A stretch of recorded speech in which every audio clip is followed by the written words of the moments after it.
Boy, I loved Goran Dragić when he played for the Suns. I was actually in our draft war room on draft night when the Suns traded with the Spurs to be able to get the draft pick that they used to draft him. And I didn't know much about him at the time. And I also didn't know that the Suns had had him in for a secret workout just a couple days before that. And they had video of this workout, and he was hitting shots all over the court. And they let us use that video on our website that night when they traded to get him in the draft. So we posted the very first video of him in a Suns uniform that anyone had ever seen, and fans went crazy. They were so excited because this guy was hitting these shots everywhere, and he just looked like he'd be an amazing player. And sure enough, he was a really powerful player for us, and had a lot of big games, and he was just such a good person too, which I loved. You know, he was, the entire time he was with us, he was grateful to be there. He was humble. He was great to the fans. He was great to the employees. He treated everybody the same, and I respected that so much, and really just loved watching him play, and just loved interacting with him and talking to him whenever I got a chance.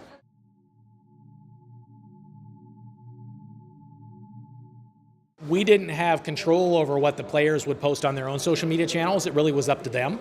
There were certain rules that the NBA had in place and that we as a team had in place about when they could tweet and certain things they weren't allowed to say. They couldn't tweet out what the strategy was going to be against the team that night, that kind of thing. But for the most part, they were on their own.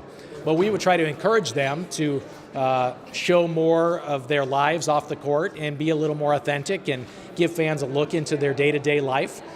Because I think fans can then relate to you more if they understand who you are as a human being, not just a basketball player. And if they relate to you, they want to support you more, and they want to follow you more, and they want to see you do good.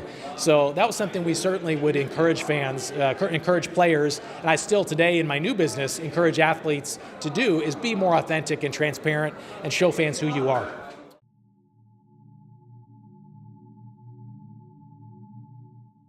That's a good question. I think you want to obviously take it serious. Sports are serious, and fans are serious about their team. They want to see them win and lose. But sports is also entertainment. It's supposed to be fun. So you can have fun and do lighthearted things with your team and with your players, and post funny GIFs when things are happening in the game, and work with your players to maybe create little skits or funny videos, hidden camera type things. And so I think there's ways to have fun with social media and put your team in a little bit of a different light than you see them everywhere else. But at the same time, your fans want to see you win, and that's really what it's about. So it's not something you want to be doing every day, all the time, but you can pepper it in here and there.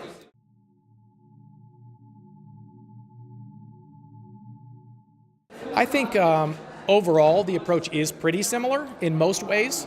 I don't think we necessarily did as many fun, lighthearted things with the Super Bowl as we did with when I was at the Phoenix Suns, but the Phoenix Suns play 82 games a year. Super Bowl is 1 game a year, so it's just kind of different. When you're every single day talking about your team and the games that are happening, you want to kind of mix in some different kind of content so that you change it up and it is a little different and fresh and is fun. But with the Super Bowl, we didn't necessarily do as many funny, lighthearted things, but there were so many different things to let fans know about what's happening and the events that were going on and things that they could participate in, and also how we were giving back to the Houston community and getting involved and doing leadership academies for kids and creating libraries for the schools. That was all money that was raised from the Super Bowl host committee. And so it was about really informing people of what we were doing there in Houston and how they could get involved and why they should be excited about the game coming to their city.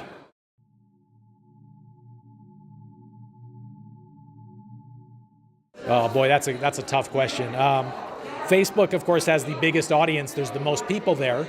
And I think it's probably the best platform for advertising, where you can do your advertising campaigns, and you can boost your posts and target your specific audience you want to reach. So it's probably the best for that. My personal favorite is Instagram. I love Instagram. I love the photography and the videos, and not necessarily having to read the copy, but just swiping through and seeing great imagery.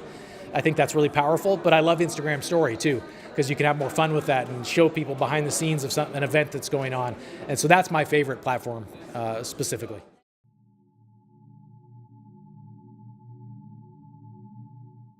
Oh, experience is fantastic, and I'm not surprised. I've followed the SPORTO conference the last few years on Twitter, looking at the hashtag, what people are saying about the conference, and I've read the magazine and been in the magazine, which I was honored to be in, and I'm honored to be here. It's just an awesome event, great lineup of speakers that I'm learning from as well, and a lot of great people that I'm able to interact with and get to know, and I hopefully will stay in touch with for years to come. But the event is very professional. The stage was incredible. The giant video screen, I've never seen a screen that big at a conference before, and I love the country from what I've seen so far, and I'm excited to explore a little more these next few days.